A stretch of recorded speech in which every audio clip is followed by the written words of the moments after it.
Pour ne manquer aucune histoire du soir avec Lilou, n'oubliez pas de vous abonner à la chaîne et d'activer la cloche des notifications. C'est l'heure de l'histoire du soir avec Lilou. Vous êtes prêts? Galacta, la ville d'eau. À Galacta, il y a bien longtemps qu'on ne vit plus sur la terre ferme.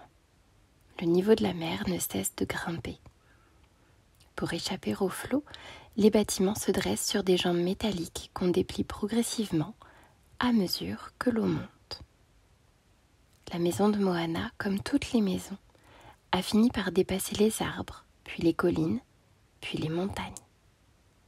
Les rues, les jardins, les forêts ont disparu, tous engloutis sous les eaux. On se déplace en nageant ou avec de petites embarcations, ce qui amuse beaucoup Moana, jusqu'au jour où une question vient la préoccuper. Que fera-t-on quand les jambes métalliques seront entièrement dépliées et qu'on ne pourra pas s'élever davantage? La mer va submerger les maisons et on n'aura plus d'endroit où aller. Elle court trouver son père dans son atelier. Piron est un grand inventeur, c'est grâce à lui que la ville flotte sur l'eau. Aujourd'hui, j'irai hausser 2 fois la maison, lui confie-t-elle. L'eau monte de plus en plus vite, lui dit-elle inquiète. Je crois que j'ai trouvé une solution, la rassure-t-il. L'inventeur s'affaire sur une curieuse machine. 2 gros tuyaux pendent par chacune des fenêtres de l'atelier. Tu vois, cet engin va aspirer une partie de l'eau et la transformer en sable.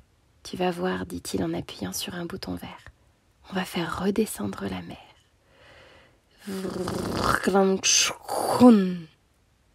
Ça marche. Moana voit l'eau rentrer d'un côté et des grains de sable sortir de l'autre. Mais la machine s'enraye. Piron ne parvient pas à l'arrêter. Le sable coule encore. Galacta ressemble maintenant à une ville en plein désert. C'est le comble, observe Moana. Maintenant, on manque d'eau. Je vais inverser le processus pendant quelques secondes pour obtenir le bon équilibre, explique son père. Mais une fois lancée, la machine capricieuse ne veut pas s'arrêter. Chaque grain de sable se transforme de nouveau en goutte d'eau et la mer reprend son territoire. Vite, il nous faut une autre idée. Piron travaille jour et nuit car le temps presse. Un matin, Moana lui annonce la nouvelle redoutée. « Papa, les jambes métalliques sont tendues.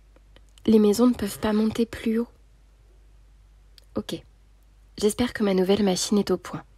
Essayons-la. » Une roue gigantesque se dresse aux côtés de la maison. Sous l'effet du vent, elle se met à tourner. Les seaux dont elle est pourvue se remplissent d'eau et s'élèvent vers le soleil. Oh, « J'ai compris !» s'exclame Moana. « Tu rapproches l'eau du soleil pour qu'elle chauffe et s'évapore plus vite. » Malheureusement, l'eau monte bien plus vite qu'elle ne s'évapore. Et la maison de Moana continue de s'enfoncer dans les flots. C'est alors que Piron aperçoit par la fenêtre un poisson volant. « Mais bien sûr !» s'écrie-t-il. « Voilà la solution !» Il s'attelle aussitôt à sa nouvelle invention. Heureusement que son atelier est sous les toits, c'est le seul endroit encore au sec. Moana l'aide de son mieux. Et après quelques heures de travail acharné, ça y est, c'est prêt. Et il était temps. Tous les habitants sont à l'eau, ils n'ont plus de maison. Alors le père et sa fille distribuent à chacun ces drôles de tenues qu'ils viennent de fabriquer. Avec cette combinaison, dit Piron, vous pourrez respirer et nager comme un poisson. Tous l'enfilent aussitôt et gagnent le fond des eaux. Ils retrouvent émerveillés leurs montagnes, leurs plages, leurs forêts et leurs maisons.